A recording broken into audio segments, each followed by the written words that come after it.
안녕하세요. 이어서 3교시 수업을 시작하도록 하겠습니다. 지난 시간에 OLAP 온라인 분석 처리에 대해서 설명을 했었죠. 오늘은 온라인 분석 처리를 할 때 유형에 대해서 소개를 하도록 하겠습니다.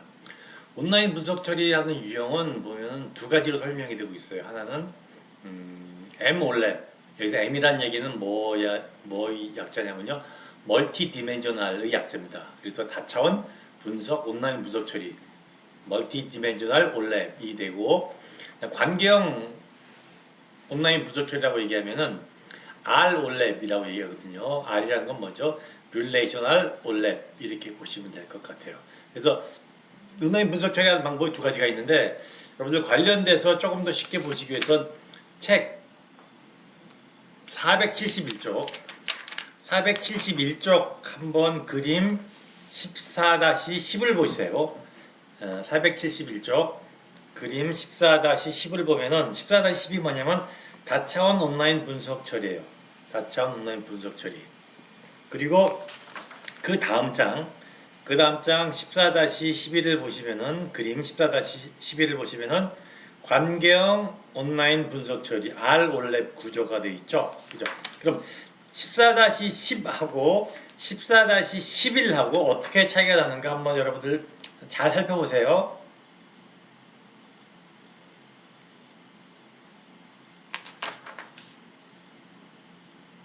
차이를 찾으셨나요? 14-10하고 14-11하고 어떻게 차이가 나는가? 14-10을 먼저 설명을 드릴게요. 14-10 같은 경우 보면 제일 오른쪽에 있는 검색 도구가 사용자가 인터넷을 통해서 데이터베이스 접속을 하는 거예요. 데이터 웨어하우스 접속을 하는 거예요. 그죠? 그러면은 사용자가 인터넷을 통해서 데이터 웨어하우스에 접속을 하게 되면은 데이터를 어디 있는 데이터를 가지고 옵니까? 다차원 데이터 큐브에 있는 데이터를 바로 읽어오는 거예요. 그리고 다차원 데이터 큐브는 왼쪽 부분에 있는 데이터베이스 서버, 다양한 데이터의 원천으로부터 추출을 해서 변환해서 적재 과정을 거친 것이 다차원 데이터 큐브거든요. 그죠? 그런 걸 우리가 뭐라 그래요? 다차원 온라인 분석 처리다. MOLAP이다. 이렇게 얘기를 해요. 이런 거 같은 경우는 미리 데이터가 세개의 차원으로 만들어져 있기 때문에 바로바로 우리가 뭐죠? 가져올 수가 있어요. 그러니까 여기서 보시면은 여기 뭐죠? 주사위꼴 자르기 있죠? 이 주사위꼴 자르기의 질문을 하면은 바로바로 가져오는 형태가 바로 이 다차원 뭐죠? OLAP다. MOLAP다. 이렇게 얘기할 수가 있는 거예요. 거기에 비해서 그 다음 장 보시면요. R-OLAP 봅시다. R-OLAP 같은 경우는 사용자가 데이터 큐브에 접속을 하고 그걸로 끝나는 것이 아니라 R-OLAP에서 SQL을 통해서 데이터 원천에 SQL을 접속을 할 수가 있죠. 이해되시나요? 그러니까 그 전장 410 그림 4-10을 보시면은 이 사용자가 원천 데이터에는 접속을 하지 못해요. 접근을 하지 못해요. 그죠? 그런데 그림 14-11에 보면은 원천 데이터에 SQL을 통해서 접속을 하고 있거든요. 그러니까 그림 14-10 같은 경우는 만들어진 형태의 정보만 우리가 추출할 수가 있는데 그림 4-11 같은 경우는 R-OLAP에 없는 정보도 SQL을 통해서 원천 데이터를 통해서 원하는 정보를 추출할 수가 있다는 얘기예요. 좀 차이가 나죠? R-OLAP과 MOLAP. 그러니까 MOLAP은 데이터 원천에 접속을 하지 못하고 R-OLAP 같은 경우는 데이터 원천에 접속을 할 수가 있다. 그래서 R-OLAP 같은 경우는 훨씬 더 뭐죠? 다양한 정보를 우리가 추출해낼 수가 있는 거예요. 그런데 이런 R-OLAP 같은 경우는 SQL을 통하기 때문에 뭐죠? 데이터를 처리하는 시간이 조금 필요할 수가 있겠죠. 근데 거기에 비해서 MOLAP 같은 경우는 미리 처리된 데이터를 우리가 뭐죠? 신속하게 검색만 하면 되기 때문에 검색 속도는 MOLAP이 훨씬 더 빠릅니다. 거기에 비해서 R올랩은 검색 속도는 좀 느리지만 다양한 정보를 M올랩보다 제공해 줄 수가 있다. 이렇게 여러분들이 이해하시면 될 것 같아요. 이해되시나요? 그러니까 R올랩과 M올랩이 어떻게 차이가 나는가? 데이터 원천에 접속을 할 수가 있는가? 접근을 할 수가 있는가? 없는가에 따라서 M올랩과 R올랩이 우리가 설명이 될 수가 있다. 이렇게 보시면 될 것 같아요. 그래서 여기서 보시면 이제 M올랩과 R올랩에 대해 설명을 하고 있죠. 그러니까 M올랩 같은 경우는 DSS 데이터 저장을 위해서 개발했다. 뭐 여지껏 설명한 걸 다시 한번 설명을 할 수가 있어. 다시 한번 정리를 한 겁니다. 그다음에 3차원 데이터 큐브를 지원한다. 사용하기 쉽고 검색 속도가 빠르다. 왜 검색 속도가 빠르다면 미리 주제별로 만들어 놓은 축적해 놓은 정보를 그냥 검색만 하면 되기 때문에 검색 속도가 굉장히 빠를 수가 있겠죠. 그리고 중소형 규모의 데이터 웨어하우스에 적합하다 이렇게 될 수가 있고, 그다음 관계형 온라인 분석 처리 같은 경우는 R올랩이죠. 다차원 데이터 취급에는 어려움이 있다. 왜냐면은 SQL을 사용을 하고 있기 때문에 사실은 여기서 그러니까 위에서 만든 차원 이외의 데이터는 우리가 취급하기가 어렵다는 얘기예요. 그래서 그런 것들은 우리가 뭘로 얘기하죠? SQL로서 우리가 그 어려움을 극복을 할 수가 있다는 얘기예요. 그렇지만 그렇게 하기 위해서 뭐죠? 데이터 원천에 우리가 접속을 해야 되기 때문에 응답 시간이 길어질 수가 있다. 그렇게 보시면 될 것 같아요. 그죠? 그리고 이제 요 R올랩과 M올랩이 어떻게 차이가 나는가, 특성에 따라서 차이가 나는가가 그림 14-2, 표 14-2네요. 페이지 473쪽, 페이지 473쪽, 표 14-2를 보면은 R올랩과 M올랩이 어떻게 차이가 나는가 설명을 하고 있습니다. 그래서 보시면 R올랩 같은 경우는 기본 데이터 구조가 관계형 데이터베이스고, 그 다음에 M올랩 같은 경우는 다차원 데이터베이스다. 그 다음에 기본 스키마가 성형 스키마, 데이터 큐브. 데이터 큐브는 설명을 했죠. 성형 스키마에 대해서 아직 설명을 안 했습니다. 그건 제가 조금 이따 다시 설명을 드릴 거예요. 그 다음 스키마 유연성을 보면은 R올랩 같은 경우는 우리가 차원을, 여기서 차원이라고 얘기하면 그 주제라고 이해하시면 될 것 같아요. 주제를 필요에 따라서 우리가 추가할 수가 있는데, M올랩 같은 경우는 그것이 불가능하다. 그러려면 우리가 새로운 큐브를 만들어야 되는 거죠. 접근 유연성 같은 경우는 M올랩 같은 경우는 이미 만들어진 주제별로만 제한이 되어 있는데, R올랩 같은 경우는 다양한 질문을 할 수가 있다. 이렇게 볼 수가 있죠. 접근 속도 같은 경우는 당연히 R올랩이 M올랩보다 늦습니다. 왜냐하면 우리가 SQL을 통해서 처리를 해야 되기 때문에, 그죠?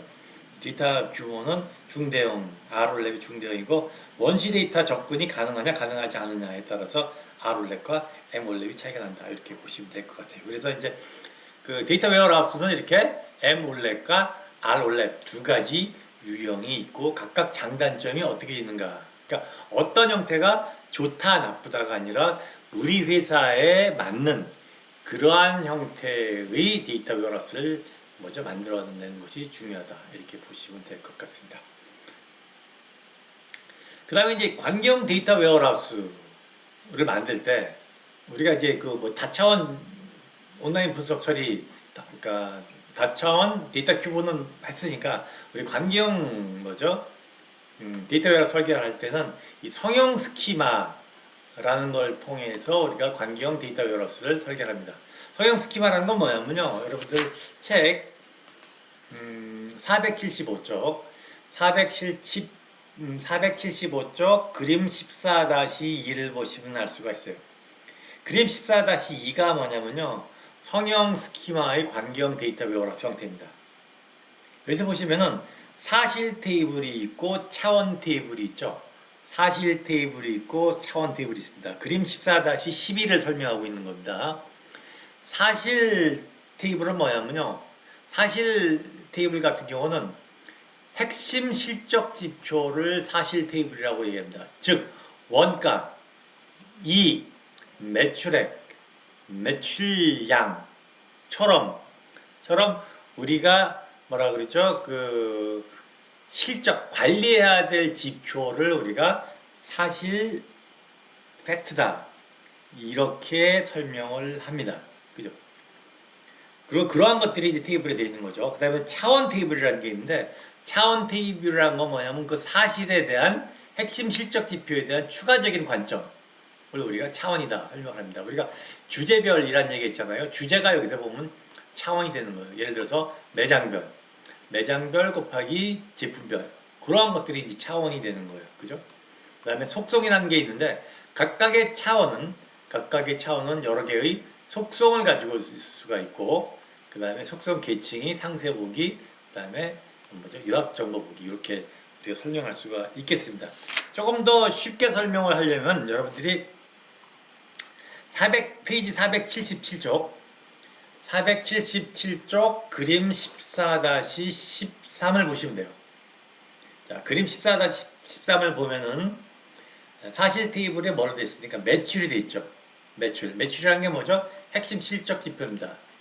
이 매출을 몇 개의 차원으로 보는 거예요? 5개의 차원으로 보는 거예요. 고객 차원에서 매출, 제품 차원에서 매출, 매장 차원에서 매출. 그러니까 고객별 매출, 제품별 매출, 매장별 매출, 기간별 매출, 영업 직원별 매출. 이렇게 5개 차원으로 매출을 보는 거예요. 그죠? 그리고 매출은 뭘로 속성이 만들어져 있습니까?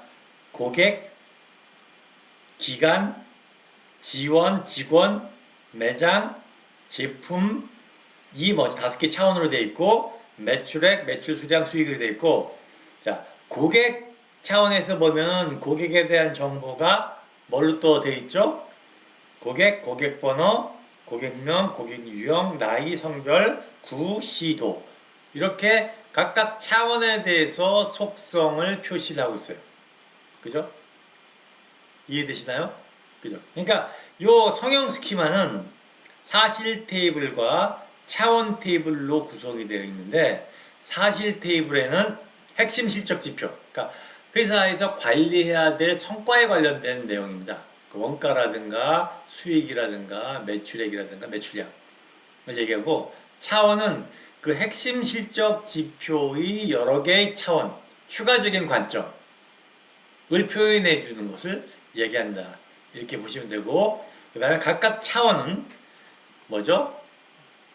속성을 가지고 있고, 속성은 다시 뭐죠? 상세 보기 혹은 뭐예요? 요약 정보 보기로 우리가 다시 설명을 할 수가 있다. 이렇게 보시면 되는 거예요.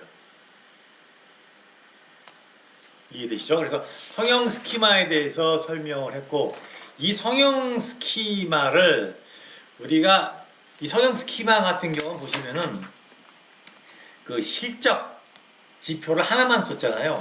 그런데 여러분들 479쪽 페이지 479쪽 그림 14-14를 보시면은 핵심 실적 지표가 2개로 되어 있죠. 일매출, 월매출 이렇게 되어 있죠.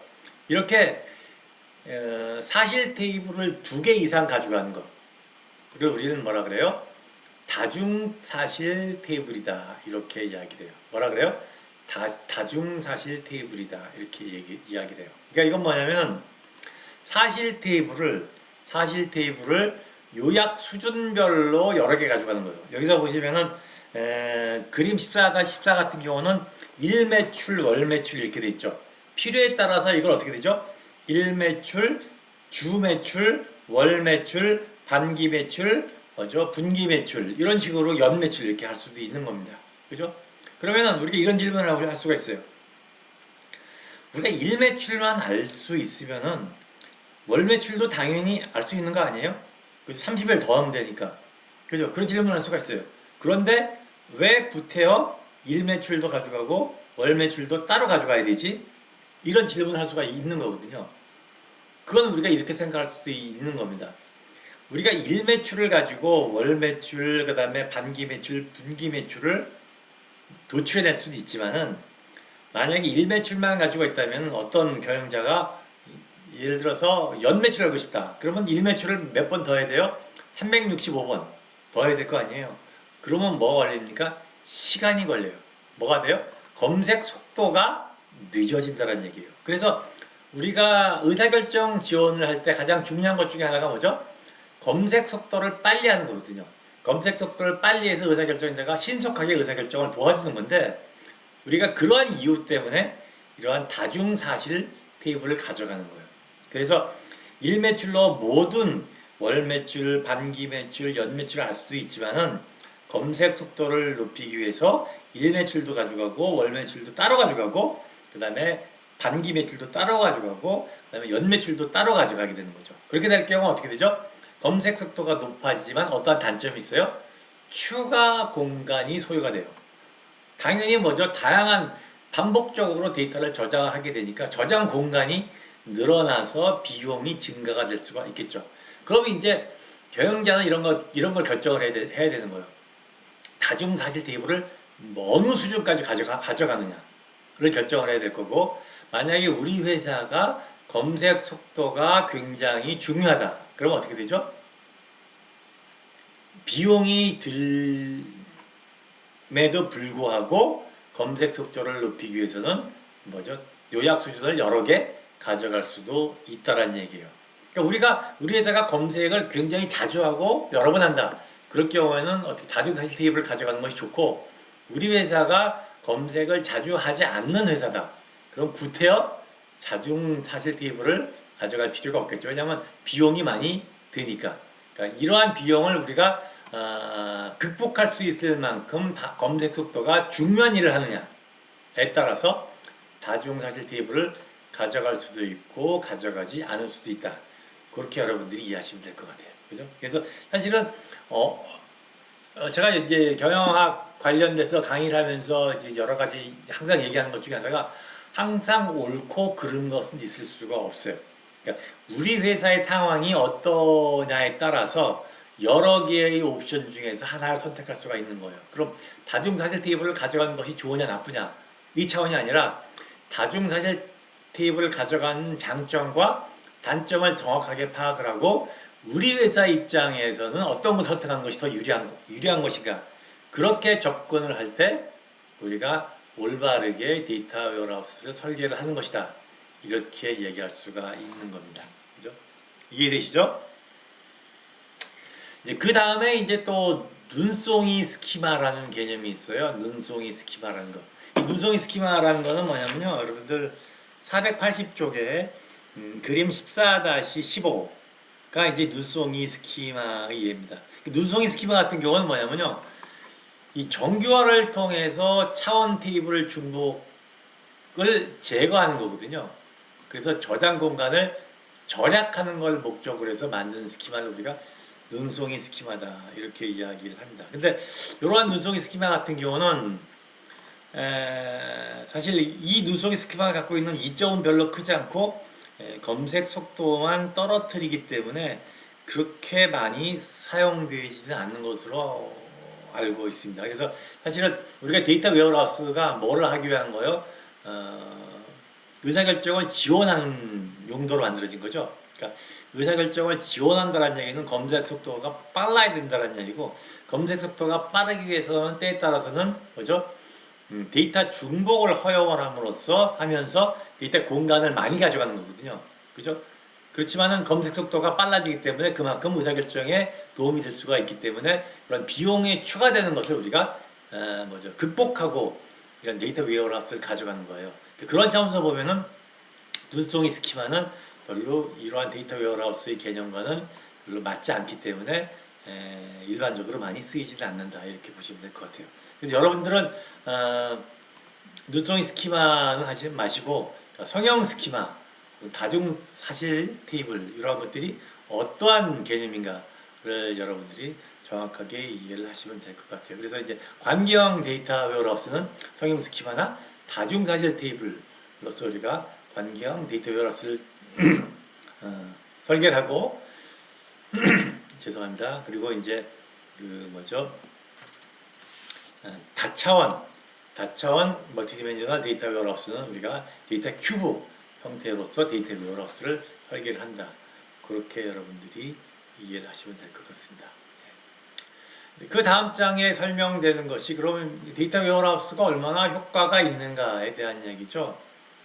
이런 것 같은 경우는 사실 지금 시점에서는 데이터 웨어하우스가 거의 뭐 이제는 선택이 아니라 필수의 개념으로 지금 자리매김을 하고 있어요. 그러니까 여기 보시면 높은 투자 수익률이다 이렇게 이야기를 하고 있죠. ROI, Return on Investment입니다. 그죠? 그러니까 이거 뭐냐면 데이터 웨어하우스에 비용이 많이 드는데 그 비용을 많이 들어도 데이터 웨어하우스를 가지고 의사결정자들이 의사결정을 하면은 의사결정이 수준, 질이 높아지기 때문에 성과가 높아지고 따라서 그 높은 성과가 투자보다 훨씬 더 크기 때문에 데이터 웨어하우스라는 것이 의미가 있다. 이렇게 우리가 설명할 수가 있는 거예요. 그리고 이러한 데이터 웨어하우스를 통해서 우리가 고객의 어떤 흐름에 대해서 정확하게 인식을 하고 따라서 고객이 필요한 정보를 제품을 즉각적으로 제공해 줄 수가 있다면 당연히 어떻게 되죠? 경쟁사보다 경쟁 우위에 설 수가 있고 따라서 성과가 높아지고 따라서 의사결정자의 어떤 생산성이 향상이 될 수가 있다 이렇게 보는 거예요. 그래서 결국 데이터 웨어하우스는 의사결정 지원을 하기 위한 것이기 때문에 결국 먼저 반드시 모든 회사가 가지고 가야 된다 이렇게 이해를 하시면 될 것 같아요. 그리고 아까도 처음에도 얘기했지만은 데이터 웨어하우스라는 것이 의사결정을 지원하기 위한 것이고 또 데이터베이스 그러니까 의사결정을 지원하기 위한 데이터베이스하고 그 다음에 거래 처리를 하기 위한 데이터베이스랑 다르다. 이렇게 여러분들이 이해를 하셔야 되고 거래 처리를 하기 위한 데이터베이스는 TPS에서 나온 갱신을 위한 데이터베이스고 그 다음에 거래 처리 그리고 먼저 의사결정을 지원하기 위한 데이터베이스 데이터 웨어하우스는 먼저 거래 처리 데이터베이스에서 데이터를 과거 데이터까지 쭉 축적을 해서 아까 데이터 웨어하우스 정의에서 얘기했듯이 통합적이고 그다음에 주제 지향적이고 그다음에 시계열적인 과거 데이터까지 가지고 있는 그러한 데이터베이스를 우리가 뭐라 그래요? 데이터 웨어하우스다 이렇게 설명할 수가 있는 겁니다. 그래서 그 개념을 여러분들이 정확하게 이해를 하셔야 될 것 같아요. 그 다음 장에 이제 데이터 웨어하우스를 할 때 우리가 고려사항에 대해서 쭉 설명을 하고 있네요. 여러 가지 내용이 있습니다. 여기서 이제 보시면은 몇 가지 중요한 것만 설명을 해드릴게요. 데이터 적재에 필요한 자원을 과소평가하고 있다. 이건 뭐냐면 데이터 웨어하우스를 만들 때 데이터 웨어하우스의 개발에만 몰두를 하고 있어요. 근데 사실 중요한 게 뭐냐면 데이터 웨어하우스를 만든 거는 데이터 웨어하우스에 데이터를 집어넣고 검색하기 위한 거거든요. 그래서 데이터 웨어하우스를 개발하는 데만 비용을 투자를 하면 안 된다는 얘기예요. 무슨 말이냐면 예를 들어서 우리가 쓸 수 있는 돈이 1억이다. 그러면은 데이터 웨어하우스 개발하는데 8천만 원, 데이터 적재 2천만 원 쓸 것이 아니라 데이터 적재에 필요한 자원이 굉장히 많이 든다는 얘기, 80%가 든다는 얘기죠. 그러니까 데이터 웨어하우스에 개발하는데 드는 비용은 20%, 데이터 적재에 필요한 비용이 80%가 든다는 얘기예요. 그래서 우리가 어떠한 그 투자를 할 때, 그 자원을 예산을 잡을 때 데이터 적재를 할 때 있어서 비용을 충분히 우리가 확보를 해야만이 데이터 웨어하우스를 잘 사용을 할 수가 있다. 왜냐하면 데이터를 추출하고 그 다음에 변환하고 적재하는데 그만큼 많은 비용이 들어갈 수가 있고 그러한 것을 우리가 예산을 세울 때 우리가 고려해야 된다 이렇게 얘기할 수가 있는 겁니다. 그 다음에 이제 여러 가지 얘기했는데 필요한 데이터를 미확보했을 때는 다양한 원천으로부터 우리가 데이터를 확보할 수 있도록 노력을 해야 되고 그 다음에 또 저장 공간이 많이 필요하다는 얘기죠.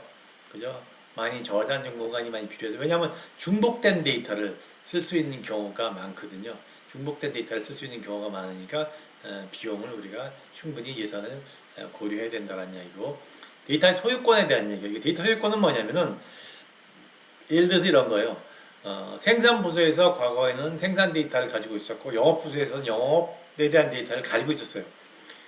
그래서 영업부서에서는 영업 데이터를 자기네가 가지고 있다는 것이 어떠한 권력처럼 이제 이해가 됐었는데 데이터 웨어하우스가 되면서 모든 부서에 있는 데이터를 데이터 웨어하우스로 다 보내줘야 되거든요.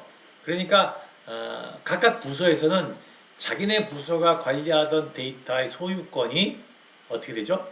박탈되면서 데이터 웨어하우스를 관리하는 부서로 전환되는 거예요.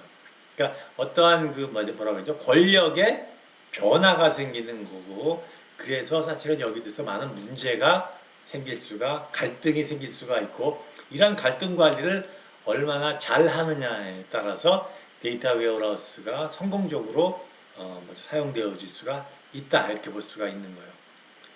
그다음에 이제 유지 보수에 대한 노력이죠. 왜냐하면 사용자 필요한 정보의 종류라든가 양이 계속해서 변할 수가 있기 때문에 어떤 지속적인 유지 보수가 필요하다, 이렇게 볼 수가 있고, 그다음에 굉장히 데이터 웨어하우스를 만든다는 것이 이게 단순한 일이 아니기 때문에 굉장히 복잡한 일입니다. 그래서 굉장히 시간이 많이 걸리고, 그다음에 특히 규모가 클 경우에는 모든 데이터를 통합하기가 굉장히 어려울 수가 있습니다. 그래서 이러한 것들을 이제 한꺼번에 다 하지 말고 어떤 시간, 타임 플랜을 짜서 1단계, 2단계, 3단계 이렇게 차례적으로 계획에 따라서 계획에 따라서 이렇게 데이터베이스 웨어하우스를 구축했을 때 성공적으로 데이터 웨어하우스를 구축할 수 있다, 이렇게 말씀드릴 수가 있겠습니다.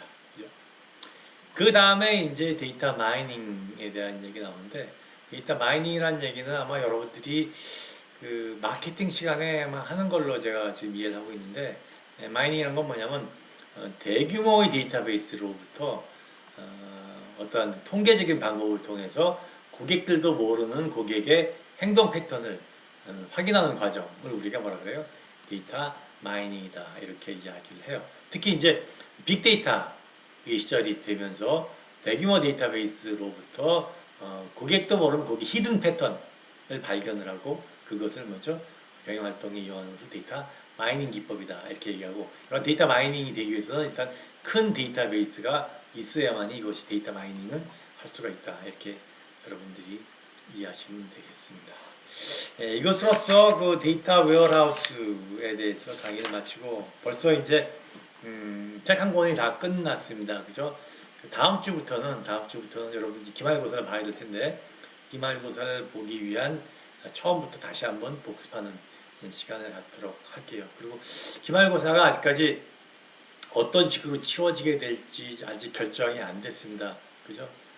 그리고 이제 상황에 따라서 뭐 필답고사를 볼 수도 있고, 그다음에 또 온라인으로 볼 수도 있을 텐데, 저는 사실 뭐 필답고사를 봤으면 좋을 텐데 학교 방침이 정해지면 관련돼서는 여러분들한테 곧 공지하도록 하겠습니다. 이것으로써 12주차 데이터베이스 관리 수업을 마치도록 하겠습니다. 감사합니다.